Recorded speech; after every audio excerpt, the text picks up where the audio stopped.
Qui n'a pas rêvé un jour de posséder sa propre soucoupe volante? Eh bien, tenez-vous bien, un Québécois de 75 ans, M. Gérard Saint-Louis de Fabreville, est en train de réaliser ce rêve. M. Saint-Louis est à la retraite depuis une douzaine d'années.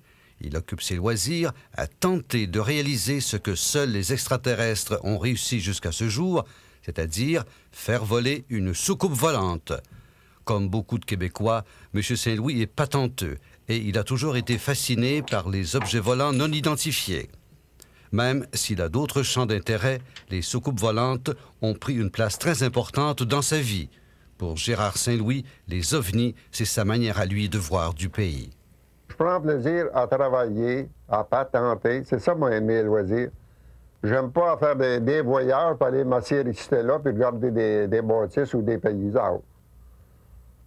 Moi, mon goût, c'est de patenter, essayer d'améliorer des choses qui existent, et puis en inventer d'autres.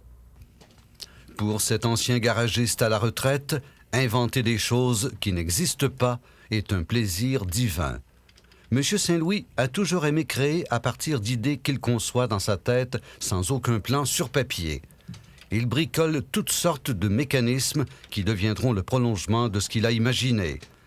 Et, croyez-le ou non, M. Saint-Louis a déjà aperçu 5 soucoupes volantes au-dessus de la rivière des Prairies. Mais cette fois, d'après ce qu'il nous a raconté, bien sûr, ce n'était pas le fruit de son imagination. J'en ai vu 5 au-dessus de la rivière des Prairies, près du pouvoir.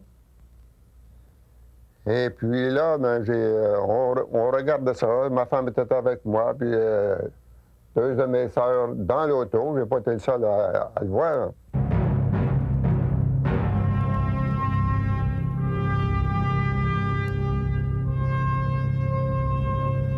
Un spécialiste du gouvernement chargé de recueillir les informations sur les ovnis a, semble-t-il, confirmé à M. Saint-Louis et à sa femme aujourd'hui décédée qu'il avait bien vu des soucoupes volantes lui aussi. Et là, il y avait 5 soucoupes. Ça devait mesurer 30 à 40 pieds chaque.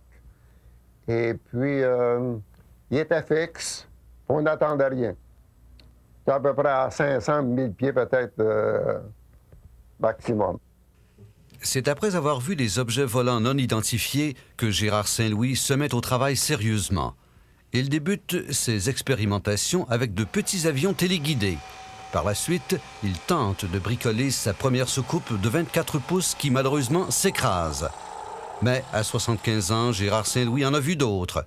Qu'à cela ne tienne, il investit la rondette somme de 5 000 $ et entreprend la construction d'un nouveau modèle 1991 qui pourrait éventuellement accueillir des passagers. Mais laissons donc à M. Saint-Louis le plaisir de nous présenter son nouvel objet. Ah, ben voici mes amis. Si j'avais jamais vu une soucoupe volante, ben j'allais en voir une là. J'espère que ça va voler aussi vite que possible. Dans le moment, c'est un petit peu le genre d'un hélicoptère.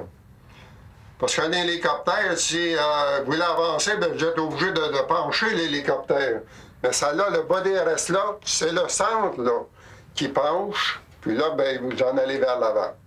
Si vous la tenez droite, elle va monter droite. Si vous la virez de l'autre bord, ben, elle va reculer. Un moteur de scie mécanique d'une puissance de 150 cc que M. Saint-Louis a fait venir directement d'Allemagne est placé au centre du vaisseau spatial. Au Québec, nous dit M. Saint-Louis, nous n'avons pas d'arbres assez gros pour ce genre de scie. La nouvelle soucoupe est munie de panneaux mobiles actionnés par des mécanismes de téléguidage afin d'assurer la stabilité et la direction en vol de la future soucoupe. Ça, c'est un modèle que si réellement ça marchait très bien, ça pourrait en faire une plus grosse pour les passagers. Comme vous voyez ici, là, il y a un cylindre d'aluminium qui va tout recouvrir ça, là. Donc, ici, il y a un plancher tout le long. Donc, les passagers vont assis, un chaque châssis. Et puis, c'est le plancher.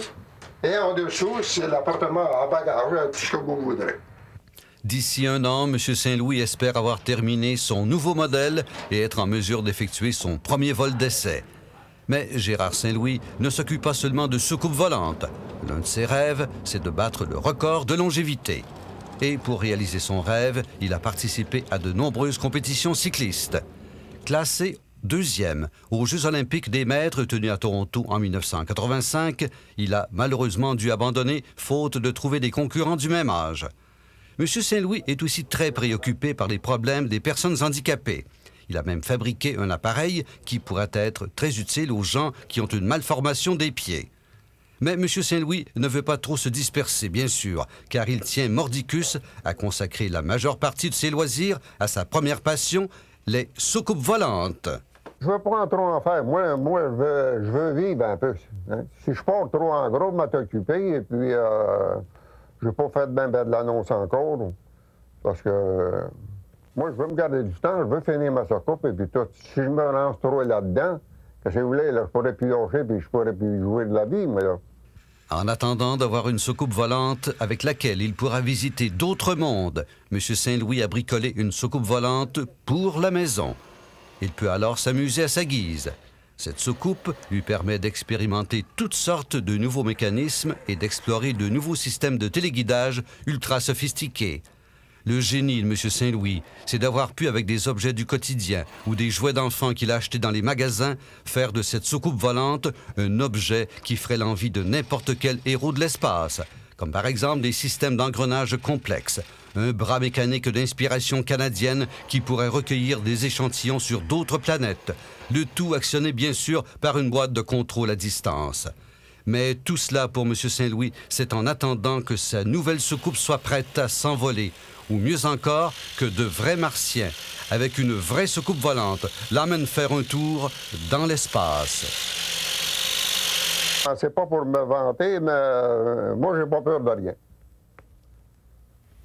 Je regarde toujours dans mon champ, ici en arrière. S'il y en a une qui atterrit là, tu vois, moi, je vais prendre la barre, puis j'y vais. Pas plus que ça. D'abord, c'est pas du méchant monde, pas plus que nous autres, même moins que nous autres. Et puis là, s'il y a moyen de se comprendre, moi, j'irai faire un tour avec eux autres, en soucoupe volante. Qui viennent me remener chez nous à condition, naturellement. À 75 ans, Gérard Saint-Louis est prêt pour le grand voyage, mais pas pour de bon. Même si pour lui, les soucoupes volantes sont une réalité, il tient à battre le record de longévité, les 2 pieds sur terre.